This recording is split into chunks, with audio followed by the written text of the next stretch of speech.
पर्याय कौन सी हो गई? असमान जाति, है ना। उदाहरण के लिए उसी में जैसे मान लो आपने कपड़ा बनाया, कॉटन में सिल्क या कोई भी दूसरी चीज़ हमने मिक्स कर दी, तो वह उसकी क्या कहलाएगी? असमान जाति पर्याय। तो ये तो पुद्गल से पुद्गल का उदाहरण हो गया, है ना। तो जाति की अपेक्षा हम उसको असमान जाति कह सकते हैं, लेकिन पुद्गल की जाति की अपेक्षा देखा जाए तो वो भी समान जाति है। लेकिन अगर हम अलग अलग जातियों के भेद करें तो उसको भी हम असमान जाति के रूप में समझ सकते हैं, उदाहरण के रूप में। उसी तरीके से जीव और पुद्गल इन दोनों के मिलने से जो पर्याय बनती है वह कहलाती है असमान जाति पर्याय। और ये पर्याय केवल जीव और पुद्गल दोनों के मिलने से ही बनेगी। पुद्गल का मतलब जो पौद्गलिक शरीर है या पौद्गलिक कर्म है, इन दोनों के मिलने से जो परिणति बनती है, जो पर्याय बनती है, वो कहलाती है जीव और पुद्गल की मिली जुली असमान जाति पर्याय, क्योंकि दोनों की जातियाँ भिन्न भिन्न हैं। समझ आ रहा? ये इसलिए बता रहे हैं कि कल आपको ये बताया था कि पुद्गल द्रव्य की भी विभाव व्यंजन पर्याय होती हैं और जीव द्रव्य की भी विभाव व्यंजन पर्याय होती हैं। और जो विभाव व्यंजन पर्याय है वह शरीर के रूप में भी है और शरीर के बाहर जो हमें चीज़ें दिखाई दे रही हैं उनके रूप में भी है। चौकी, मेज, पुस्तक, कपड़ा, आभूषण, ये सब पुद्गलों की ही पर्याय हैं, लेकिन ये सब पुद्गलों की विभाव व्यंजन पर्याय हैं।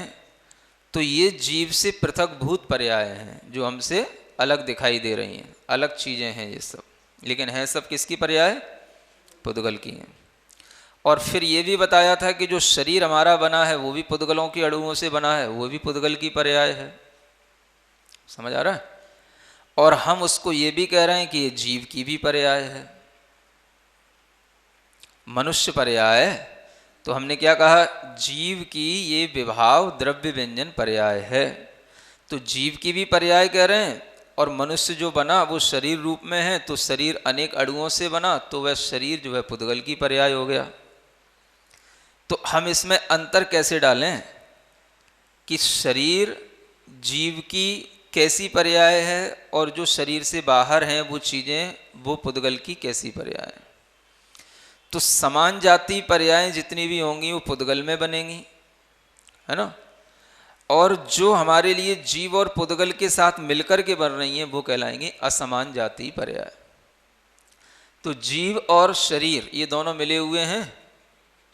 जीव की परिणति और शरीर माने जड़ पदार्थ की परिणति दोनों मिली हुई है, तो दोनों मिलकर के एक पर्याय बन गई, मैं मनुष्य हूँ। समझ आ रहा है? तो ये जो मनुष्य रूप जो पर्याय है वो क्या कहलाएगी? असमान जाति पर्याय। दो जातियां भिन्न भिन्न थीं, एक आपने तीसरी नई चीज बना ली। जैसे कत्था चूना, क्या बोलते हो आप लोग, या चूने में थोड़ी सी हल्दी मिला दो, हाँ, तो कैसा हो जाता है? चूना सफ़ेद है, हल्दी पीली है। दोनों असमान जातियां हैं और दोनों को मिलाकर के हमने क्या बना दिया? एक लाल रंग बन गया, तो वो तीसरी पर्याय बन गई। अब उसमें चूना भी है और उसमें हल्दी भी है। तो उसी को यहाँ पर उस पर्याय के रूप में कहा गया है कि वह पर्याय जो हमारे लिए इन दोनों रूप में प्राप्त हो रही है, वह पर्याय एक नई पर्याय बन गई। और उस पर्याय को यहाँ पर असमान जाति जीव की पर्याय समझना। समझ आ रहा है? और उसी को हम कहेंगे जीव की विभाव द्रव्य व्यंजन पर्याय। अब देखो ये चीज समझने की है कि जीव की पर्याय भी कहा जा रहा है और पुद्गल की पर्याय भी कहा जा रहा है। जीव की पर्याय क्यों है? क्योंकि वो जीव के वैभाविक परिणमन से उत्पन्न होने वाली पर्याय है। और पुद्गल की पर्याय क्यों है? क्योंकि अनेक पुद्गलों परमाणुओं के समूह से मिलकर के बनी हुई पर्याय है। समझ आ रहा है? शरीर आपका कितने रूपों में विभाजित हो रहा है और उस शरीर की पर्याय को ही जो है परिभाषित करने के लिए इतनी भूमिका बताई जा रही है। हाँ? ये समझने के लिए कि ये जो शरीर है वो पुद्गल की भी पर्याय है और जीव की भी पर्याय है। ऐसा नहीं समझ लेना कि ये शरीर केवल जीव की ही पर्याय है। समझ आ रहा है? अगर हमने इसको जीव की ही पर्याय समझा तो फिर लोग कहेंगे जब जीव की ही पर्याय है तो जीव की पर्याय तो जीव के साथ ही रहेगी, तो पर्याय तो द्रव्य के साथ रहती है, फिर पर्याय से संबंध कैसे छूट सकता है? तो शरीर से संबंध जीव का छूट कैसे सकता है? क्या समझ आ रहा है? तो ये पर्याय जीव की तो है, लेकिन कैसी है? स्वभाव नहीं है।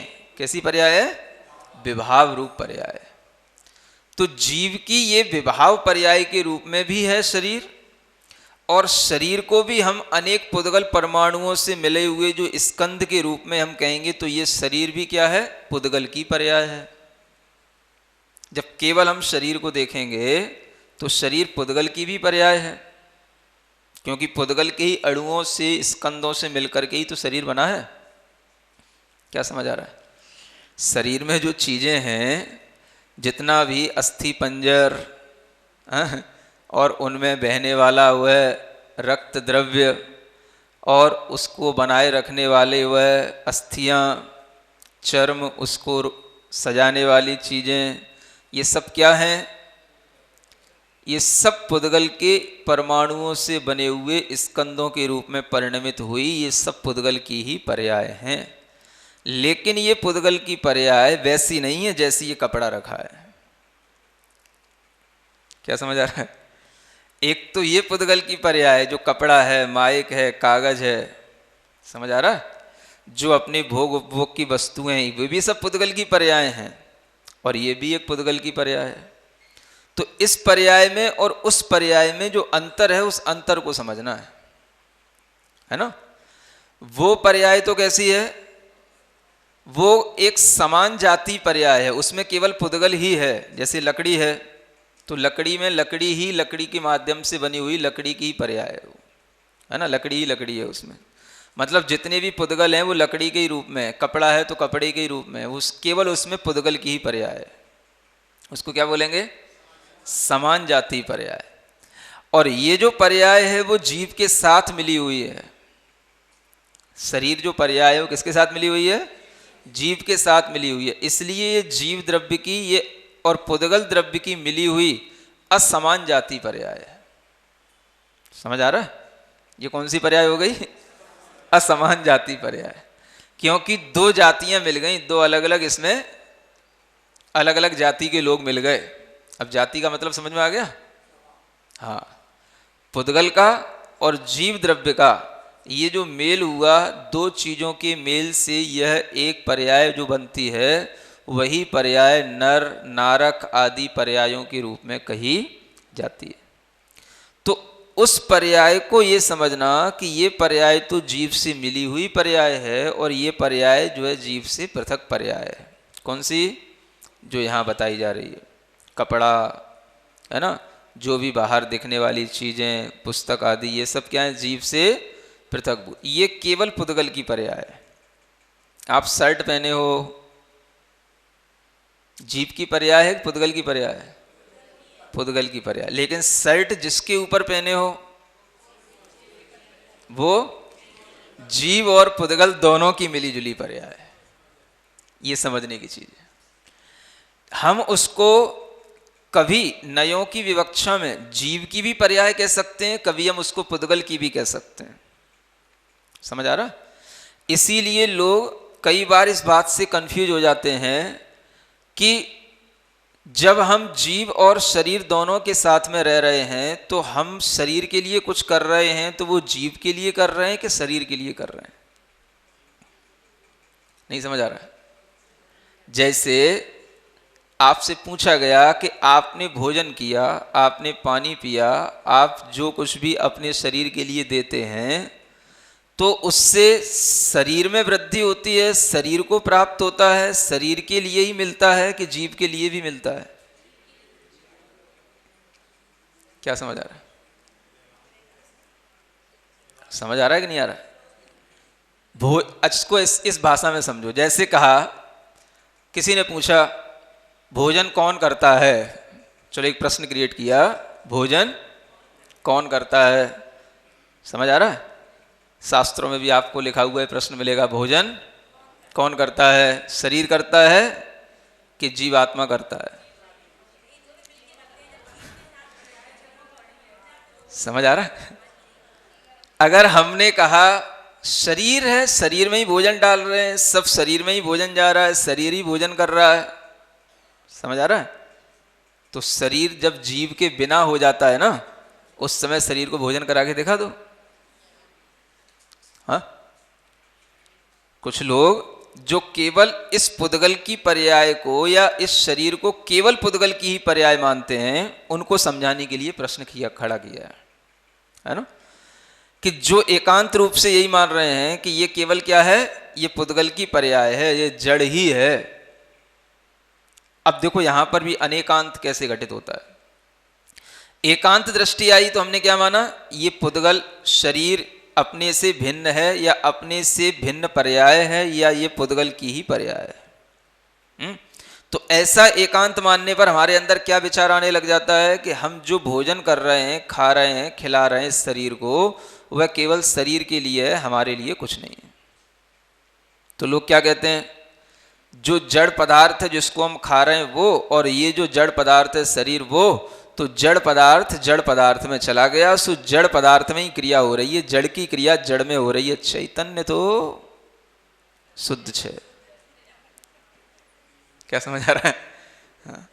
आत्मा ने कुछ नहीं किया, आत्मा तो कभी पर द्रव्य को ग्रहण कर ही नहीं सकता, आत्मा तो कभी पर द्रव्य का कर्ता हो ही नहीं सकता। तो आत्मा ने कुछ नहीं किया, किसने किया? शरीर ने शरीर के लिए किया, और दूसरी चीजें थी वो शरीर में ही गई, आत्मा में कहां गई? बताओ, कोई आत्मा में भोजन चिपक गया हो तो? भोजन तो कभी नहीं आत्मा में चिपकता। क्या समझ आ रहा है? एक बात ये हो गई। अगर हम एकांत रूप से यह मान लें कि शरीर ही भोजन करता है, तो ये बात एकांत रूप से मानने पर सत्य घटित होती है या नहीं, ये सोचने की है।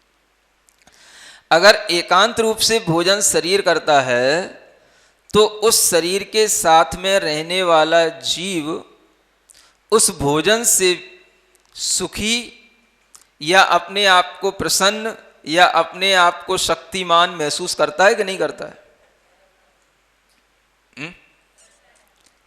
अगर शरीर ही भोजन करता है और आत्मा कुछ नहीं करता है, तो फिर शरीर के लिए भोजन दे देने पर आत्मा के अंदर प्रसन्नता क्यों आ जाती है? आत्मा के अंदर ताकत क्यों आ जाती है? राग के कारण। लेकिन आई तो किसी कारण से आई, शरीर से राग जुड़ा हुआ है, राग से आत्मा जुड़ी हुई है, तो आत्मा के अंदर ताकत तो आई, सोचने की, समझने की, काम करने की, ज्ञान को आयाम देने की। देखो, शरीर ग्रहण करता है ये तो सब जान रहे हैं, लेकिन एकांत रूप से यदि शरीर ग्रहण करता है ऐसा कहेंगे तो भी ये कथन गलत हो जाएगा। हाँ, एकांत रूप से शरीर ग्रहण तब करेगा जब इस शरीर में आत्मा न हो और फिर भी वो शरीर ग्रहण कर ले, और शरीर को ही ग्रहण करने के लिए यदि होता है तो आत्मा को उससे कोई लाभ न मिले। समझ आ रहा है? ऐसा नहीं है कि राग के ही कारण से आत्मा को लाभ मिलता है। आत्मा के लिए लाभ तो शरीर राग के बिना भी दे सकता है। जैसे मान लो आपको भोजन करा दिया, आपने भोजन कर लिया, राग से आपने कोई भोजन नहीं किया, कोई भी भोजन है आपने कर लिया, तो जो हमारी मरणासन्न दशा हो रही थी, जो हमसे बिल्कुल उठा बैठा नहीं जा रहा था, वो ताकत उस आत्मा में अपने आप आ गई कि नहीं उस शरीर के कारण से? तो एकांत रूप से ये भी नहीं कह सकती कि राग के साथ ही ताकत आती है। राग के साथ तो और आसक्ति आ जाती है, लेकिन राग के बिना भी अगर भोजन किया जाता है तो वह भोजन उस शरीर के लिए भी लाभदायक होता है और आत्मा के लिए भी लाभदायक होता है कि नहीं होता है? आत्मा कोई लाभ नहीं पहुंचाता। देखो, वज्र सब नारा सेनन वाले तो एकांत बात में चली गई। जो लक्षण सब जगह लागू हो उसी को लक्षण कहा जाता है, जो अव्याप्ति अतिव्याप्ति दोषों से रहित हो। तो एकांत रूप से किसी भी चीज को हम केवल वज्र सब नाराज सेनन वालों में घटित करेंगे तो कोई लक्षण नहीं बनेगा। तो उसको समझने की कोशिश करें कि जो भोजन हमने किया है वह राग के साथ ही किया है, जरूरी नहीं है। मान लो किसी ने बिना राग के किया है,